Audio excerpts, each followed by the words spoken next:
Big TV భక్తి సమాచారం WhatsApp ఛానల్లో జాయిన్ అవ్వండి. అన్ని విశేషాలు ఎప్పటికప్పుడు తెలుసుకోండి. అది కొన్ని శక్తులను మీ శరీరం వైపు ఆకర్షించవచ్చు. వాటిని మీరు తట్టుకోలేకపోవచ్చు. అది మీ జీవితాన్ని ఇబ్బందుల్లోకి నెట్టొచ్చు. మీరు మీ శరీరంతో ఏం కావాలంటే అది చేయొచ్చు. మీతోనే కాదు, ఇక్కడున్న వారందరి శరీరాలతో కూడా. లోహానికి ఒక విధమైన గ్రహణ శక్తి ఉంటుంది.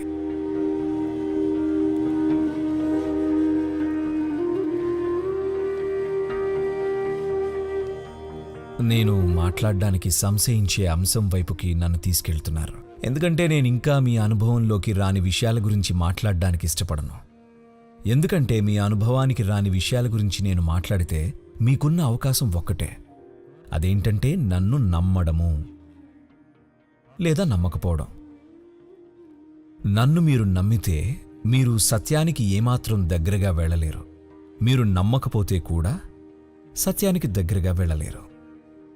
అంతేగా, మీరు అక్కడే ఉండిపోతారు. కానీ బుర్రలో ఏదో తమాషా జరుగుతూ ఉంటుంది. మనుషులు తరచుగా చేసే పొరపాటు ఇదే, అనుభవంలో లేని విషయాల గురించి మాట్లాడుతూ ఉండడం. కానీ ప్రస్తుతం ప్రశ్న ఏంటంటే, అసలు అలాంటిది ఉంటుందా? నేను బొటన వేలికి ఉంగరం పెట్టుకుంటే నన్ను తీసేయమని ఎందుకు అంటున్నారు అని. చూడండి, ఈ మానవ శరీరం ఒక యంత్రాంగం. మీరు దాంతో చాలా ఎక్కువగా అనుబంధం కలిగి అదే నేను అనుకుంటున్నారు. కానీ నిజానికి అది ఒక యంత్రాంగం మాత్రమే. అవునా? ఇక్కడ మీలో ఎవరికైనా సర్జరీ జరిగిందా అండి? మీకు సర్జరీ జరుగుతున్నప్పుడు వారు ఒక కారుని గ్యారేజ్కి తీసుకెళ్తే ఎలా చూస్తారో అలాగే చూస్తారు కదా. మిమ్మల్ని పడుకోబెడతారు, కోతలు పెడతారు, సరిచేస్తారు, తెరుస్తారు, మూస్తారు, శుభ్రపరుస్తారు, అన్నీ చేసేస్తుంటారు కదా. వాళ్ళు మిమ్మల్ని ఒక యంత్రాన్ని చూసినట్టు చూస్తారు, అంతే. చాలామందికి సర్జరీ అనేది ఒక అవమానకరమైన ప్రక్రియ. ఎందుకంటే మీకున్న అతి సూక్ష్మమైన గ్రహణ శక్తి అంతా తప్పిపోయి వాళ్ళు మిమ్మల్ని కోసి, కుట్టి, శుభ్రపరిచి ఏవేవో చేసేస్తారు. ఎలా చేయడం అవసరమో అలా చేస్తారు, అంతేగా. ఎందుకంటే ఇది ఒక యంత్రాంగం. ఈ యంత్రాంగం ఎన్నో అవకాశాలతో మీకు దక్కింది. నేనన్నట్టు యోగాని మనం ఆ దైవానికి చేర్చే ఒక నిచ్చెనలాగా చూస్తాం. మీకు దీన్ని ఎలా ఉంచుకోవాలో తెలిస్తే ఇది ఒక అద్భుతమైన విషయం. కానీ ప్రస్తుతం మీరు దాన్ని అతి తక్కువగా వాడుతున్నారు, చాలా చాలా తక్కువగా. ఇది ఒక ఎగిరే విమానం, కానీ మీరు దాన్ని నడిపించాలనుకుంటున్నారా? అంటే మీరు విమానాన్ని నడపాలని అనుకున్నప్పుడు దాని 2 రెక్కలు అడ్డొచ్చి ఇళ్లకు, స్తంభాలకు తగులుతూ ఉంటాయి. అందువల్ల అవి పనికిరానివి. ఆ 2 రెక్కలను మీరు కత్తిరించేస్తారు. ఆ 2 రెక్కల్ని కత్తిరించేస్తారు కదా, ఆ తర్వాత నడుపుతారు. ఇక రెక్కలు తెగిపడ్డ విమానం నిజానికి ఒక మంచి బస్సు, అంతేగా. మీకు సంతోషమేగా, తప్పే ఉంది. మనం ఒక చక్కటి బస్సును నడుపుతున్నాం. కానీ ఒక విమానం ఎలా నడపాలో తెలిసిన వారికి రెక్కలు తెగిన విమానం కనిపిస్తే ఏడుపు వస్తుంది కదా, చాలా ఏడుపు వస్తుంది, అంతేనా? నాకు కూడా అలాగే అనిపిస్తుంది. ఇప్పుడు జరుగుతున్న యోగా పద్ధతులను చూస్తే, మనుషులు జీవిస్తున్న విధానం చూస్తే. ఎందుకంటే ఇది మరోలా ఉండొచ్చు, మీరు ఊహించినంత గొప్పగా. ఇప్పుడు నేను మరింత వివరాల్లోకి వెళ్తే, అది ఒక చందమామ కథలాగా ఉంటుంది. అచ్చం చందమామ కథలా ఉంటుంది. కాస్త తర్కం ఉన్న వాళ్ళకి నమ్మడానికి చాలా వింతగా ఉంటుంది. అలాంటి ఒక చెత్త విషయాన్ని నాకెవరైనా చెబితే నేనైతే నమ్మను. కానీ నాకివి నిత్యం జరిగే అనుభవాలు, ఎన్నో విషయాలు. ఇక్కడే ప్రస్తుతం మీరున్న ఈ స్థలంలోనే జీవితంలోని ఎన్నో పార్శ్వాలు ఉన్నాయి, ఈ క్షణంలోనే. కానీ మీ అనుభవంలో లేవు. నేను భౌతిక సత్యాల గురించి మాట్లాడుతున్నాను, మరేదో విషయాల గురించి మాట్లాడట్లేదే.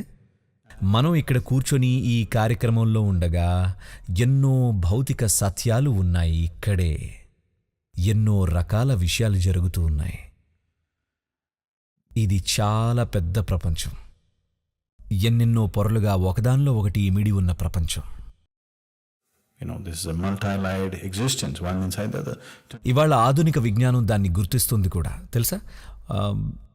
వాళ్ళు సమాంతరంగా ఒకదానిలో మరొకటి ఉండే వేరువేరు ప్రపంచాల గురించి మాట్లాడుతున్నారు.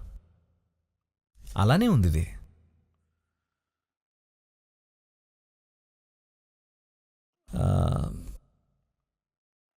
క్షుద్ర ప్రక్రియ కేవలం ఒక టెక్నాలజీ లాంటిది. కొద్ది సంవత్సరాల క్రితం ఏదైతే అసాధ్యం అనుకున్నామో అది ఈనాడు నిజమైంది కదా. అచ్చం అలాగే క్షుద్ర విద్య కూడా ఒక సాంకేతికతే, కానీ భౌతికం. అది ఇంకా భౌతిక ప్రపంచ స్థాయిలోనే ఉంది, కానీ వేరే స్థాయి భౌతికతను నిర్వహిస్తుంది. మీకు తెలిసిన భౌతికత కాదది. ఇక మీ బొటనవేలికి ఉంగరం పెట్టుకుంటే ఏమవుతుంది అంటే అది కొన్ని రకాల శక్తులను మీ శరీరం వైపు ఆకర్షిస్తుంది. మీరు వాటిని తట్టుకోలేకపోవచ్చు. అది మీ జీవితాన్ని ఇబ్బందుల్లోకి నెట్టేయచ్చు. మీరు కొన్ని చోట్లకు వెళ్ళడం అంటూ జరిగితే కొన్ని రకాల శక్తులను ఆకర్షిస్తే అది మీ జీవితం మొత్తాన్ని అనవసర ఇబ్బందుల్లోకి నెట్టేయచ్చు. ఎందుకంటే మీ బొటనవేలుకు లోహం పెట్టిన మరుక్షణం ఆ శక్తులను మీరు కావాలనుకుంటున్నారని అవి అనుకుంటాయి. కాబట్టి మీరు మీ బుర్ర నుంచి ఒక పెద్ద యాంటినా పెడితే అది కాలిఫోర్నియా చుట్టుపక్కల ఉన్న ప్రతి రేడియో స్టేషన్ యొక్క తరంగాలను పట్టుకుంటుంది. వాటిని మీరు భరించాలి. మీకు అవేవి వద్దు అనిపిస్తే యాంటినాని తీసిపారేయండి, అంతేగా. ఇది కూడా అచ్చం అలాంటిదే. లోహానికి ఒక విధమైన గ్రహణం ఉంటుంది, ఒక విధమైన ప్రభావం కూడా ఉంటుంది. అందువల్ల దాన్ని కొన్ని విధాలుగా వాడతారు. కాబట్టి ఉంగరాన్ని ఎప్పుడూ ఉంగరం వేలికే పెట్టుకోవాలని నిర్ణయించారు. ప్రపంచమంతా దీన్ని ఉంగరం వేలు అని అంటారు కదా. అలా అనడం యాదృచ్ఛికం అనుకుంటున్నారా? అది యాదృచ్ఛికం కాదు, అస్సలు యాదృచ్ఛికం కాదు. ఈ ఉంగరం వేలు ఇక్కడి నుండి ఇక్కడి వరకు చూస్తే ఈ భౌతిక విశ్వమంతా అందులోనే ఉంది. అది మీ కంప్యూటర్ మౌస్ లాంటిదే. మీరు ఇక్కడి నుంచి ఇక్కడికి ఇలా అంటే మిమ్మల్ని మీరు ఒక పార్శ్వం నుండి మరో పార్శ్వానికి తీసుకువెళ్ళవచ్చు. మీరు ఈ శరీరంతో కావాల్సిన విషయాలన్నీ చేయొచ్చు. కేవలం మీ శరీరంతోనే కాదు, ఇక్కడ ఉన్న ప్రతి ఒక్కరి శరీరంతోనూ చేయొచ్చు. మీరు ఏది కావాలంటే అది చేయొచ్చు, కేవలం మీ ఉంగరం వేలుతోనే. యోగాలో దీని గురించి ఒక పెద్ద శాస్త్రమే ఉంది. ఉంగరం వేలుని మీ ఉనికి యొక్క తాళం చెవిగా పరిగణిస్తూ ఉంటారు. కాబట్టి ఈ ఉంగరం వేలికి ఉంగరం పెట్టుకోవడం అనేది చాలా ముఖ్యమైనది. ఎందుకంటే ఈ వ్యవస్థని నిలకడగా ఉంచడానికి అది అతి సులువైన మార్గం. మీరు ఉంగరం వేలుకు ఒక లోహాన్ని ఉంచితే మీ శరీర వ్యవస్థ చాలా నిలకడగా ఉంటుంది. ఒకవేళ మీరు ఇక్కడ మరెక్కడ పెట్టుకున్నా కూడా ఈ మధ్యకాలంలో మనుషులు ఎక్కడ పడితే అక్కడ లోహాన్ని అమర్చుకుంటున్నారు.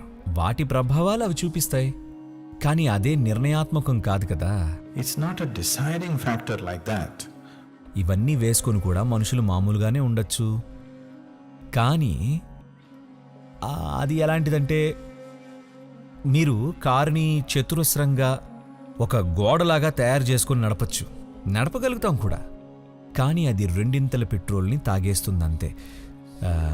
సరైన ఆకారంలో ఉంటే అంత తాగదు, అంతే కదా. ఇది కూడా అంతే. మీరు కూడా అలాగే అన్నిటిగుండా వెళ్ళొచ్చు, కానీ ఆ రకమైన జీవన ప్రక్రియలో మీరు బాగా అలసిపోతారంతే. హాయిగా శ్రమ లేకుండా జీవితాన్ని గడిపే బదులు తప్పు విషయాలను చేస్తూ ఎంతో కష్టతరంగా జీవిస్తూ ఉంటారు.